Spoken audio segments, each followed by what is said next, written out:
The letter was not meant for her hands. Cecily Vane had understood this in the moment she found it, tucked inside the loose back panel of her late father's escritoire, folded so many times the creases had worn thin as gauze. She had been inventorying his papers on behalf of the estate solicitor, a task assigned to her precisely because she was the sort of woman one assigned such tasks to, the kind whose thoroughness could be relied upon and whose discretion could be taken for granted. She had worked through 6 drawers without incident, cataloging receipts and correspondence with the patient efficiency that her father had always called her one reliable quality. The 7th drawer had stuck. She had pressed her palm against the escritoire's inner wall to brace herself, and the panel had shifted, and the letter had fallen into her lap like something that had been waiting. She had not read it immediately. She had sat for a moment with it in her hands, feeling the weight of the folded paper, the slight resistance of the wax at the seal's edge. The seal was broken. It had been broken for some years, she suspected, from the brittleness of the remnant. She could read it without adding to whatever violation the opening had already made. She was aware, in the particular way that one becomes aware of a candle flame in a darkened room, that whatever was inside this paper was not her business, and that reading it would make it her business regardless of what she decided afterward. She set it on the writing table for the length of time it took a coal to shift in the grate. Then she picked it up, because a woman with nothing to her name could not afford the luxury of not knowing what she held. Her name was not on it. Her father's name was not on it. The name on it was Alderton, not as an address, not as a sender, but as a subject, a secret, a thing her father had known and kept and sealed away in a drawer where it might have stayed for a generation undisturbed. Cecily read it once, very carefully, her lips pressed together and her hands quite still. Then she read it again, because she wanted to be certain. Then she set it on the writing table and looked out the window at the November frost on the garden's last grass, and she thought about what a person was supposed to do when they held the ruin of a man in their hands and had no wish to ruin anyone. What she did not yet know was that the man himself had not slept in 4 months, and that the letter's existence was the reason. If you have stayed to this point, you may already have guessed that the story is not truly about the letter. Stay a little longer, and you will understand what it is about. Her full name was Cecily Ann Vane. She was 24 years old, the second and youngest daughter of the late Mr. Gerald Vane of Wentworth, a gentleman of modest means, whose modest means had grown somewhat less modest in the final decade of his life through a combination of poor harvests and poorer investments. He had left his daughters a small annuity apiece, a house whose lease had 3 years remaining, and the escritoire, which was the finest piece of furniture he had owned and which had been in his family since his grandfather's time. He had not left them the sort of connections that might have translated the annuity into a tolerable situation. He had not left them a male relation willing to extend either protection or assistance. He had left them, as Cecily's older sister Marjorie had said at the graveside in a voice of admirable composure, to manage. Marjorie was managing by way of a Mr. Thornton of Surrey, a widower of 50 who had offered for her hand in the spring, and whose chief recommendation was his willingness to take a wife without settlement. They were to be married in January. The house on Alverton Street would pass to Mr. Thornton's household accounts, and Cecily would be given a quarter's notice to find alternative accommodation and a more permanent solution to the question of her circumstances. She was not resentful of this. She understood that Marjorie had her own survival to attend to. She understood that she was the problem, not the solution, and that no arrangement involving 2 women and a reduced household was likely to persist when the alternative was a comfortable man with a Surrey estate and no requirement to accommodate sisters-in-law. What she had not yet arranged was what she herself would do. The season had finished its assessment of this question in October. To the season, Cecily Vane was simply a woman of no particular fortune who had outlasted her youth without contracting. A pleasant enough face, Lady Portman had told her companion at the Ashworth dinner in the tone of someone issuing a charitable verdict. But nothing to bring a man of consequence to the point. The companion had nodded and moved on. Cecily had heard it from 2 seats away and had taken a second serving of the blancmange she had not particularly wanted, because something in her hands had needed occupying. She had been called, over the course of that season and the 2 preceding it, a provincial, a rector's niece, a girl without prospects, and on one particular evening by Lady Alderton herself, a very sweet creature who would make some village gentleman a tidy little wife. It had been said with every appearance of kindness, which had made it rather worse. The Duke of Alderton had been present at that dinner. He had stood at the mantel with a glass he did not drink from, and had said nothing at all. His name was Edmund Ray, the 8th Duke of Alderton, and he was 33 years old, and he had been a widower for 4 years. His mother, Lady Alderton, spoke of his late wife in the tone of a woman who had loved the arrangement of the marriage more than she had understood the marriage itself. His estates were healthy, his income was considerable, and his manner was such that the season had decided, in the first year of his widowerhood, that he was grieving. In the second year, that he was particular. In the third year, that he was impossible. In the 4th year, the season had largely ceased to speculate and had redirected its energies toward younger candidates. Cecily had not speculated. She was not in the habit of speculating about men whose attention would not, in any practical sense, reach her. She had noticed him, though. One did not easily avoid noticing Edmund Ray. He occupied rooms the way a fixed stone occupied a riverbed, without apparent effort, with a density that diverted everything around it. He was not warm. He was not charming. He was, on the few occasions their paths had crossed, precise and brief to the point of curtness, and yet not once had she seen him be deliberately unkind, which she found somewhat confusing in a man of his manner. The season had filed him under cold and left it there. Cecily thought cold was not quite the word, and could not find the right one, and had stopped looking for it because she had more pressing matters, such as the letter in her lap. She had put it away again, folded into the inner pocket of her morning gown, and finished cataloguing the papers. She had given the solicitor, Mr. Fairweather, a thorough and accurate accounting of everything she had found, excepting one item, and she had thought about what that exception meant for the better part of 3 sleepless nights. The letter was from a clergyman named Hetherington, now some years deceased, who had been the officiating minister at a private ceremony conducted in the first week of April, 18 years prior, in a village outside York. The ceremony had joined in matrimony one Mr. Edmund Ray, then of Blackwood Hall, and a young woman named Miss Dorothea Sims. It was a letter of confirmation, sent at the groom's request, establishing that the ceremony had taken place, that the register had been signed, and that Mr. Ray had wished the record kept separate and private from the public notice he anticipated the match might attract from his family. The difficulty was this. The Duke of Alderton's celebrated and publicly acknowledged marriage, the one that had produced his title's formal heir and had constituted his formal entrance into society as a peer, had taken place 3 years later to a woman named Miss Constance Hartley, in the full and proper ceremony at St. George's in Hanover Square, in the presence of 300 witnesses. 1 marriage, or possibly 2. A private record, hidden in a dead man's desk. A man who had not slept in 4 months. Cecily did not know what Mr. Ray had told her father, nor when, nor why.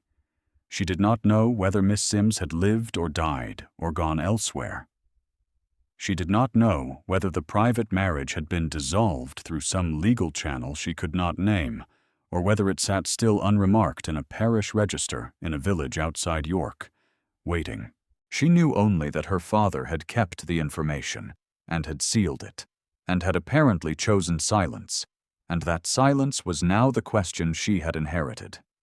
She was not a woman who could sustain silence of this particular kind indefinitely. She was also not a woman who would carry a private matter to a solicitor or a magistrate without first establishing what she actually understood. Fairweather would ask questions she could not answer. She would have to answer them truthfully. And in doing so, she would put a mechanism in motion that she could not then stop. And she was not certain the mechanism's outcome would serve anyone well. She needed, before that, to understand what she held. She needed to see Edmund Ray. This was, of course, the most impractical thought she had entertained in a season full of impractical thoughts. She was a woman of no consequence. He was the Duke of Alderton. She could not call at Alderton House. She could not request an audience.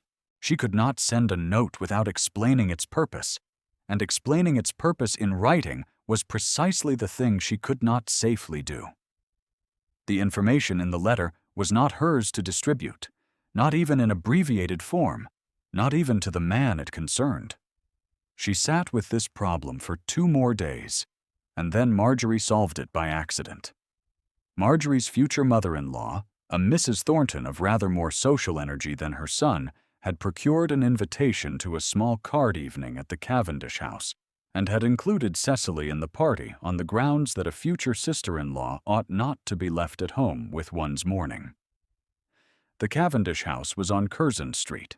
The Duke of Alderton had taken rooms on the opposite end of the street, while Alderton House underwent interior work, and he was among the guests, because Lady Cavendish was his mother's oldest friend, and had a right to his attendance that predated the season's opinion of him. Cecily had worn her second-best gown, a cream silk that had been let out at the seams once already, and showed it at the waist in certain lights. She had done her hair without the help of a maid, which was to say neatly and without any particular grace. Mrs. Thornton had looked at her and said nothing, which was its own kind of commentary. She had spent the first hour of the evening in a chair near the fireplace, listening to Mrs. Cavendish's niece describe her last visit to Bath. She had spent the second hour watching the card tables without seeing the cards. She had spent the third hour becoming aware, by the slow accumulation of evidence that the body registers before the mind permits, that the Duke of Alderton had taken up a position on the far side of the room and had not moved from it, and that on 3 separate occasions in the last 40 minutes he had turned slightly in her direction without completing the turn. She did not know what to do with this information. She set it aside, pressing it flat beneath the more manageable thought that she had come here for a purpose, and that the evening was consuming itself at the usual rate. Across the room, Lady Alderton held court from the blue settle with the easy authority of a woman who had occupied every room she had entered for 50 years. A young woman in pink silk sat beside her, attentive in the practiced way of someone who understood that being attentive to Lady Alderton was worth cultivating. Her name was Miss Pembridge, a Shropshire connection of the family, with fine eyes and a fortune the season had noted in the same breath as her introduction. She laughed at something Lady Alderton said, and Cecily observed this without rancor and without pretending it did not signify. What she did know was that the evening was dissolving toward its conclusion, and she had no plan, and no approach, and no method for accomplishing the only thing she had come to accomplish, which was to find a way to speak to him privately. He solved it by crossing the room. He came without announcement, without hesitation. In the quiet, purposeful way he moved through all spaces, as though he had already decided, and the traversal was merely the body following the decision. He stopped at a distance that was correct, that was formal, that would not have attracted the notice of anyone who was not already attending to him. "Miss Vane," he said. His voice was low. a careful voice, one that had learned to carry weight without volume. "I believe you were acquainted with your late father's papers." She looked up at him. His face gave her nothing. His eyes, which were the gray of overcast winter sky above the downs, gave her slightly more than nothing, a quality of attention she had learned, in 4 years of occasional proximity, to recognize as the closest he came to asking for something. "I was," she said. "I would be grateful," he said, and nothing in his voice indicated that gratitude was a thing he commonly required. "For a moment of your time. Tomorrow, if the hour suits. My room's on Curzon Street, with a chaperone of your choosing." He paused. "The matter is private."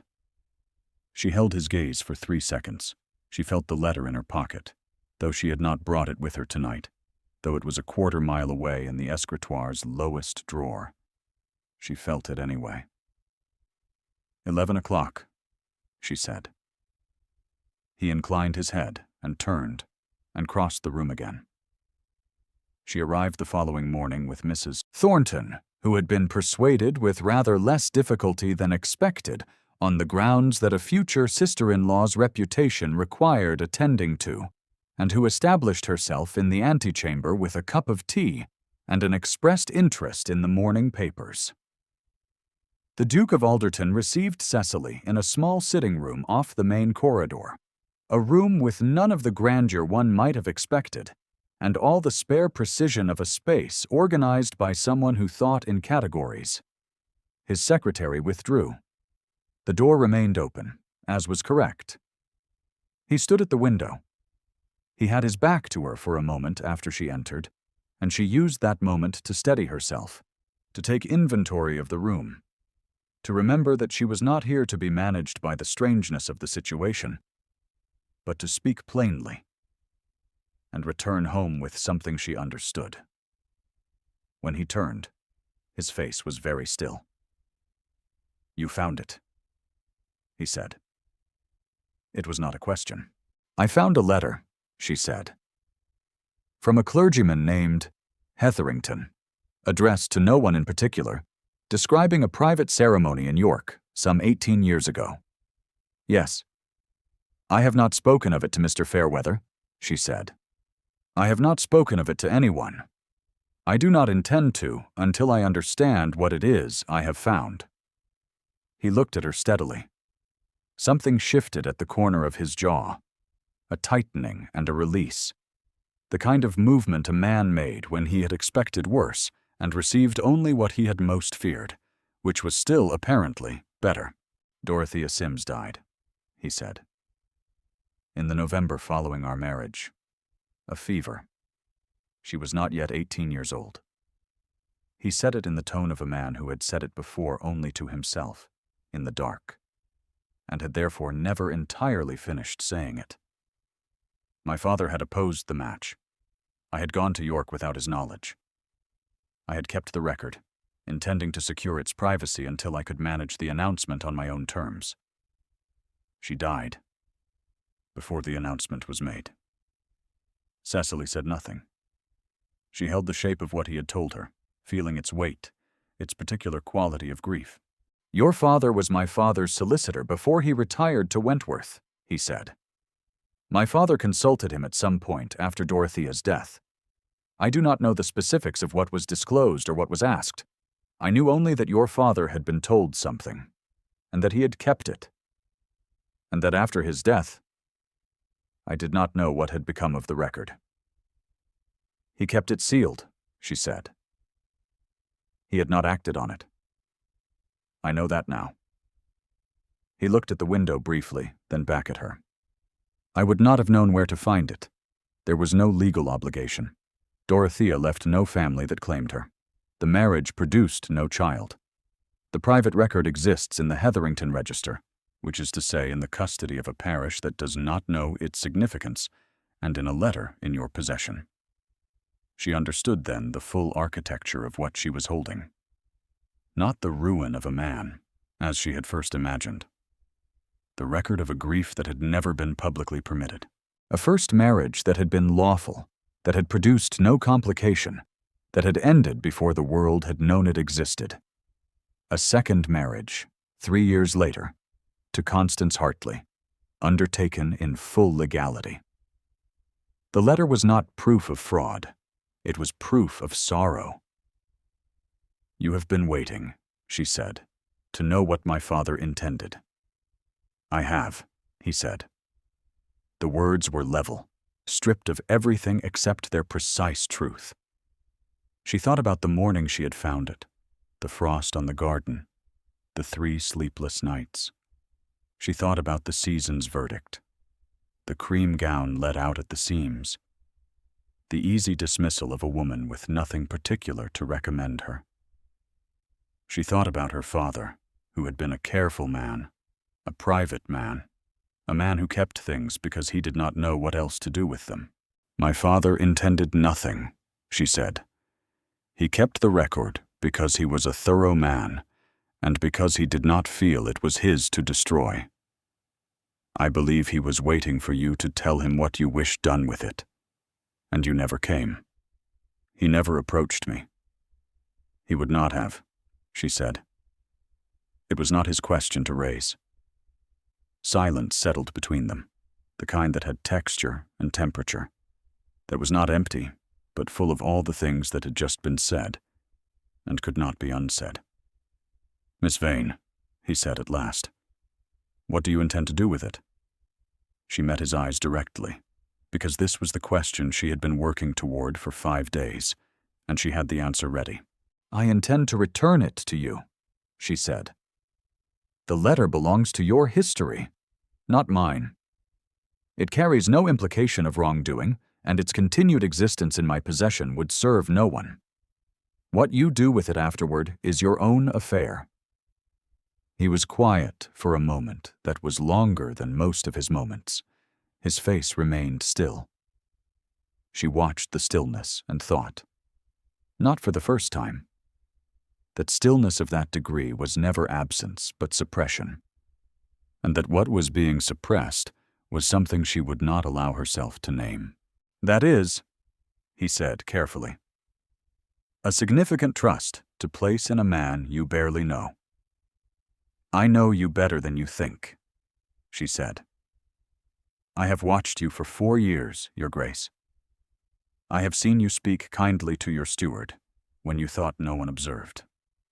I have seen you correct your mother without humiliating her. I have seen you give up your place in a supper line 3 times, running for elderly guests who could not comfortably stand. I know precisely the kind of man you are." He looked at her for rather a long time after that. "Come back tomorrow," he said. "Bring the letter, and bring your sister's future mother-in-law again, if she is willing." She came back the next morning. She brought the letter. She laid it on the table between them, and he took it with both hands in the manner of a man receiving something he had surrendered all expectation of ever recovering. And for a single moment, his composure was not quite composed. She looked away, because some moments were not for watching. He put the letter in the inside breast pocket of his coat, over his heart, where things that mattered were kept. "I owe you a considerable debt," he said. "You owe me nothing," she said. "Cecily." He had not used her given name before. He said it quietly, the way one says a word one has been carrying and setting down without release, and it carried in it everything the rest of the conversation had been building toward. "I have wished, for some time, to speak to you of a matter unrelated to this one. If you would permit me?" Her pulse registered what her face did not. She kept her hands folded in her lap. Still, correct. "I would," she said. He did not move toward her. He spoke from where he stood, which was where he had stood for the whole of their 2 mornings together, at the proper distance, in the proper form. "I am not a man who has been at ease in the world," he said, "since I was 23 years old. I am aware that my manner does not invite approach. I am aware that the season has formed a settled opinion of me, and that my mother's ambitions on my behalf have not improved the situation. I am aware that what I am about to ask will seem, to most observers, entirely without foundation. He paused. "I do not wish to speak to you only tomorrow, and only in a room with an open door, and only about what has been found in a drawer. I wish to speak to you about rather more than that, at some length, for some time, if you are willing." She was very still. The fire in the grate made a sound. Outside the window, a cart passed on Curzon Street. "I am willing," she said. What followed was not the season's business. The season, that winter, had plenty of its own material to attend to, and a duke who took a woman of no particular fortune on 3 turns of the park and was seen in quiet conversation with her at 2 separate morning calls, and who escorted her, with full propriety, to his mother's annual December dinner, was simply a curiosity, a data point, an anomaly that the season filed without a category. Lady Alderton watched with the expression of a woman running rapid calculations and finding the sums unexpectedly close. At the December dinner, she made her opinion known through her deputy. Lady Alderton's deputy was a woman named Mrs. Phelps, a cousin who had the older woman's confidence and the social precision to execute her wishes at a safe remove. Mrs. Phelps found Cecily beside the fireplace before the dinner was called and spoke to her in the tone of someone delivering information rather than a wound. "You are very sweet to have shown such patience with the Duke's attentions, Mrs." Phelps said. "I am sure he is grateful for a sympathetic ear. A man in mourning requires that sort of uncomplicated kindness." She smiled, clean and bright. "It is quite the most useful thing a plain woman can offer." Cecily received this without flinching. She said, "How kind of you to say so," and excused herself, and spent 3 minutes in a side corridor with her hands pressed flat against the wall, and her breathing carefully managed. She returned to the drawing room before the dinner was announced, and found her place at the table, 2 seats from the foot and directly opposite Lady Portman, who would carry any expression of distress immediately to anyone who might find it interesting. Cecily ate her dinner with precise and steady composure, and said nothing that was not required. She complimented Mrs. Cavendish on the arrangement of the centerpiece, and asked Lady Portman's companion a question about a recent visit to the country, and listened with genuine attention to the answer, which was longer than expected, and which carried her safely through the remove, without the need for any expression on her own face that was not simple interest. Edmund watched her from the other end of the table. She did not see him do it, because she was not looking in his direction. But she was aware of it in the way one was aware of warm sunlight on one's back in a cold room. She kept her eyes on Lady Portman's left ear and concentrated on the soup. After dinner, in the drawing room, Lady Alderton spoke to Cecily directly for the first time. She was a tall woman with Edmund's gray eyes set in a face that had spent 40 years administering the hierarchy's preferences with quiet efficiency. She crossed the room with the purpose of someone who had decided that subtlety had been sufficiently exhausted. "Miss Vane," she said, "I will be plain, since you appear to be a plain sort of woman." She did not mean this unkindly. She meant it in the way one acknowledges a practical truth before proceeding to its implications. "My son's situation requires a match of consequence. He is a duke. His heir should be the son of a woman with standing, connections, and the capacity to discharge the obligations of the position. You are a charming creature," she said, "but you are a woman without fortune, without family, and without the social weight the title demands. I say this because I believe you are sensible enough to understand it." Cecily held the older woman's gaze. "I am very sensible," she said. "Thank you for your directness." Lady Alderton inclined her head and moved away. The room had heard some portion of this exchange. Not all. Enough. Cecily could feel the slight shifting of attention that a social verdict produced, the way the air in a room changed when a collective opinion was being reaffirmed. She kept her face composed and accepted a cup of tea she did not want from a footman who brought it with the incurious efficiency of a man who had seen worse evenings. She did not see Edmund for the remainder of the night. He had been required by a guest at the far end of the room, and the party broke up before they spoke again. She went home in the Thornton carriage, which would not be available to her for much longer, and sat in the dark with her hands in her lap, and allowed herself, for the first time, to consider what she was actually hoping for, and whether hoping for it was a useful activity. She was hoping, she admitted, for more than she had any reasonable ground to expect. The following week she received no word. 2 weeks passed in silence.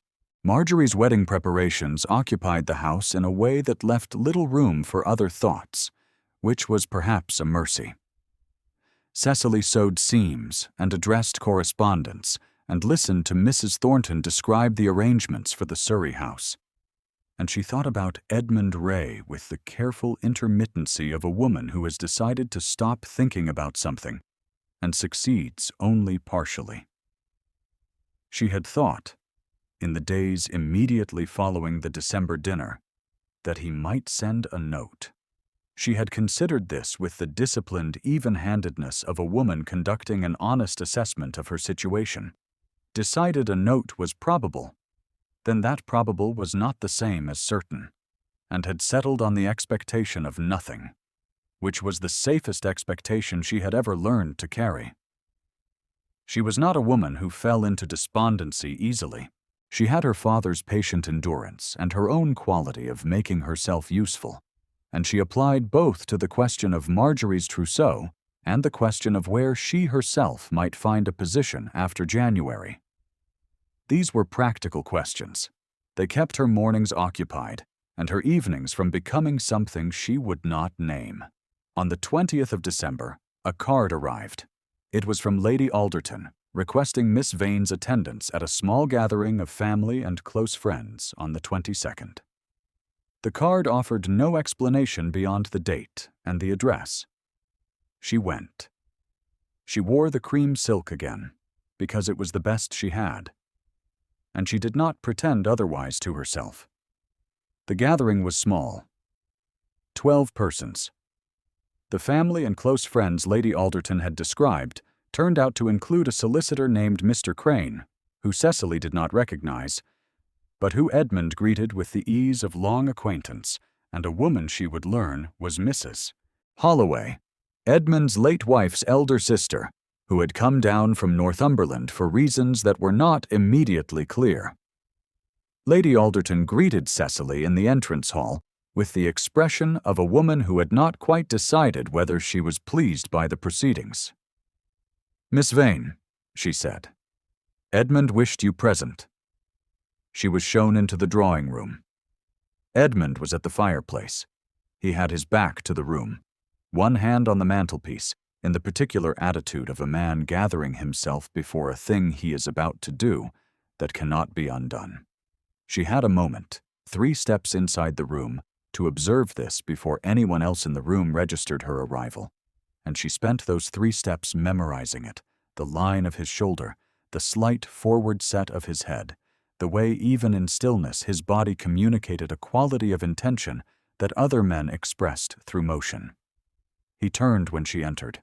Something in his face was different, not open, not warm in any way the season would have recognized. Simply present, in the way that a room is present when the shutters are drawn back and the light comes in, and the space is finally the size it actually is. He came to her directly. "I owe you an accounting of the last 3 weeks, he said, his voice low, private in the way he had learned to be private in a room full of people. "You owe me nothing," she said. "You said so yourself." "I said you owed me nothing," he said. "I did not claim the reverse." He stood before her, close enough that she could see the precise gray of his eyes, the fine line at the corner of his mouth where composure was maintained by long habit. "Mr. Crane is my family solicitor. I asked him here because there are arrangements to be confirmed, and I wish to confirm them in your presence, and I wished you to hear them directly from me, before anyone else had the opportunity to characterize them." "What arrangements?" she said. "I have spoken to your sister's solicitor about the terms of the lease on Alverton Street," he said. "The remaining 3 years have been secured. The question of your quarters notice does not arise." He paused. "Additionally, I have made inquiries regarding the position you had begun to consider as an alternative. I am advised that it has been filled, which is perhaps the relevant information." She looked at him steadily. Her pulse was doing something she could not entirely account for. "You made inquiries." "Discreetly," he said. "I should have said something 3 weeks ago. My mother said what she said, and I did not correct it in the room, and I should have. I chose the incorrect silence, and I am sorry for it." She thought about the dinner, the drawing room, the cup of tea she had not wanted. "You did not know," she said, "that I would not simply accept the verdict."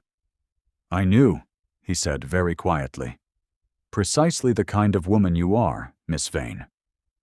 She felt the words settle in her chest in the way that certain things settled, without spectacle, without announcement, simply becoming part of the permanent arrangement of the interior.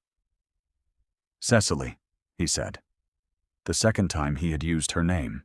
It was, she thought, even more careful than the first, more specific, more chosen. "I am asking, formally, for the right to address you. With your sister's consent, which I have sought and received. With the expectation that what I am asking may become, in time, something more formal still." He paused. "I am aware that my manner does not recommend me. I am aware that a man who has been closed for 10 years has a great deal of opening ahead of him, and that it may not be a comfortable process for either party." The room had gone quiet around them. Not silent, but quiet. The specific quality of attention a room achieves when something real is happening, that is not intended for the room's benefit. Lady Alderton was watching from the settle near the window, her fan lowered, her expression undergoing the kind of recalculation that a woman performed when the sums were resolving differently than she had predicted. Mrs. Phelps, beside her, said something very small and very low that Cecily did not hear. She did not look at them. She looked at Edmund. She thought about the letter, the 15,000-word document of a grief that had never been fully permitted to exist. She thought about his wife Constance, whom she had not known, but who had apparently been kind and gentle, and had not lived long after their son was born, and whom Edmund had mourned in the only way he seemed able to mourn anything, which was in silence and in earnest. She thought about her father's closed drawer. She thought about the season's easy verdict, and the cream gown let out at the seams, and how little these things had ever told the truth about anyone. "Yes," she said. "I would permit you to address me." He said nothing. He did not need to. The brief movement at the corner of his mouth told her everything the season had spent 4 years deciding he was incapable of. Mr. Crane, by the writing table, cleared his throat softly and looked at the mantelpiece. Mrs. Holloway, Edmund's late wife's sister, raised her glass of wine in what might have been a private toast that she did not share with anyone else in the room. Lady Alderton did not speak. She looked, for the first time that Cecily could recall, as though she was not quite in possession of the script she had prepared. The engagement was announced at the New Year, in the formal way, with the notice placed in the appropriate papers and the calls made in the appropriate order. Lady Alderton made hers on the 3rd morning, dressed impeccably, and she said to Cecily, You are quite different from what I had supposed," in a tone that was not apology exactly, but was as close as the woman had likely come to one in many years, and Cecily received it for what it was, and served her excellent tea, and let her speak of the arrangements for the season's first ball without interruption. Marjorie wept. Briefly, at the breakfast table, which was unlike her, and then composed herself, and said it was only the cold, which it was not. And Cecily held her hand across the cups and said nothing, because nothing needed to be said. The wedding was in the spring. Not the great ceremony, not the 300 witnesses and the Hanover Square performance, a small church in the country with the family and the close friends, and a handful of others who had been invited on the grounds of genuine affection rather than social obligation. Edmund stood at the altar in his dark coat, with his face composed and his hands still at his sides, and when she walked toward him, he had the expression of a man who has learned, at considerable cost, not to reach for what he wants until he is certain he is permitted to have it. She reached him. She stood at his left side, and the light came through the east window in that pale spring way, and his hand came up to take hers in the moment the vicar indicated, and she felt his fingers close around her gloved ones with a care that was almost too much to bear. The kind of careful that meant afraid. The kind of careful that meant this matters. The kind of careful that the season had called coldness because it had never looked closely enough to tell the difference. The ceremony was brief, as they had wished. Afterward, in the vestry, while the families gathered in the churchyard and the spring light continued its business on the old stone walls, he held both her hands and looked at her with no composure at all, which she thought was the finest thing she had ever seen on any face. "Cecily," he said. "I know," she said. Later that evening, in the small drawing room of the house at Wentworth that Edmund had settled upon for their first months together, a fire burned low in the grate, and the last of the spring light lay in long bars across the floor. His coat hung over the back of the nearest chair, and somewhere above them, the house was quiet. On the writing table, beside the candle, sat the old escritoire's small brass key, which Cecily had carried in her glove case all the way from London and had placed there that morning as a kind of private accounting, a way of marking what had passed from one kind of keeping to another. Edmund sat beside her on the small settee, close enough that their shoulders touched, not speaking, in the way they had learned together over the preceding months to inhabit each other's silence. His hand rested open on his knee, palm up, offering without demanding. She placed her hand in his. The candle burned steadily. The fire settled. Outside the window, the last of the evening sky went from the particular blue that comes before dark to the particular blue that is dark. And somewhere in the garden, a thrush finished its song and did not begin again. And the old brass key caught the light once, and then did not. And the room held them as rooms hold things that have finally, after long waiting, come to rest. If their story moved you tonight, stay a little while longer in it. Some stories deserve a quiet moment before you move on.